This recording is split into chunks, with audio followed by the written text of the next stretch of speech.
Настя, а как по коме соленый? Соло. Понятно, от слова соль.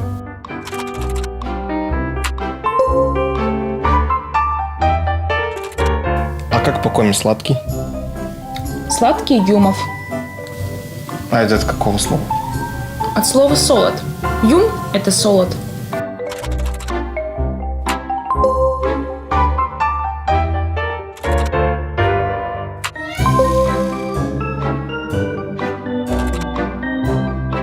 А при чем тут солод? Потому что в старину самым сладким на севере был солод.